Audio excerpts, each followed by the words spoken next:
Welcome to the first of a series of discussions about the 2012 Olympics. I'm very pleased to have in our guest panel Satish, JP and Inye.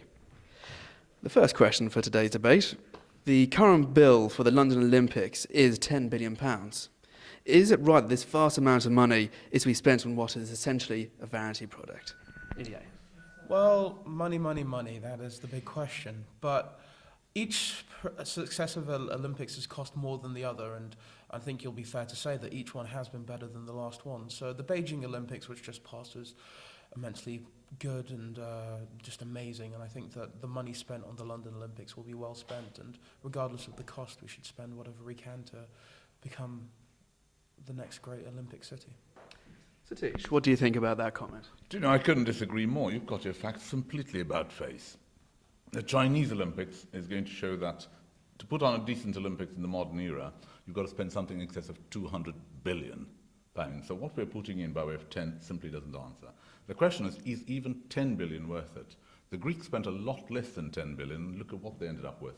Not a white elephant, but some sort of piebald horse. They couldn't even sell it to the Trojans. Ronan, if I could interject there. I've just come back from the Beijing Olympics, and I would tend to agree with Inye here that, you know, it was a majestic event, and I think we can do something equally as good. Maybe not in the same scale with the same money, but I think we should, you know, all be positive about it and spend what needs to be spent for what will be a glorious, 2 weeks for the Olympics and 2 weeks for the Paralympics.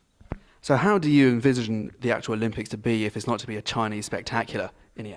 Well, I obviously, China was using the Olympics to sort of spread their vision towards the world, but London is a multicultural city, and I think we aim to represent that within the Games itself. Not just the fact that we'll have different countries come to represent during the sporting events, but also the fact of the multicultural nature of the city itself. And ultimately, it will just be, as JP said, majestic. I think you'll find it'll be grand, but within our own way. Excellent. Well, this leads on to our second question of the day.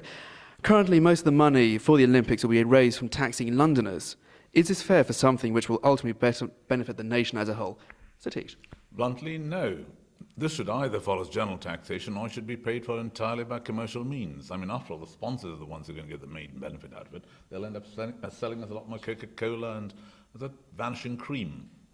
I do wish they'd, make like vanishing cream and disappear.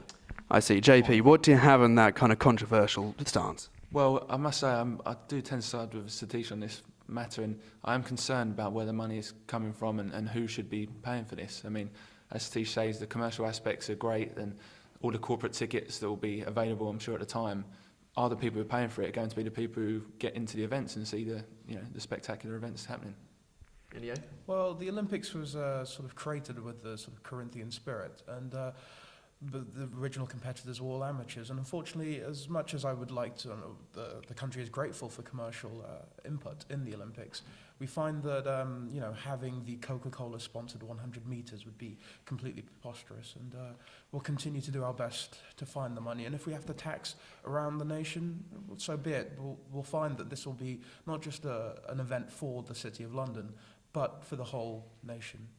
Satish, do you have a final comment for this debate? Absolutely. I mean, I do admire this chap's Corinthian spirit, but I do wish he'd come down to East London where we all live.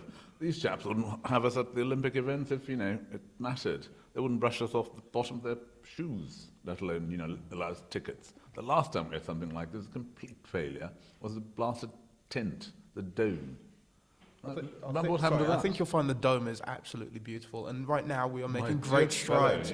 My dear chap, you must wear rose-tinted glasses. Well, or you've got a big helmet on your head which can't see through you. I love my rose-tinted glasses, and now there, you deserve a hug. Well, thank you. On that high note, I'd like to thank my guests for arriving today, and thank you for watching the 2012 Olympics debate, and now the snooker. Thank you.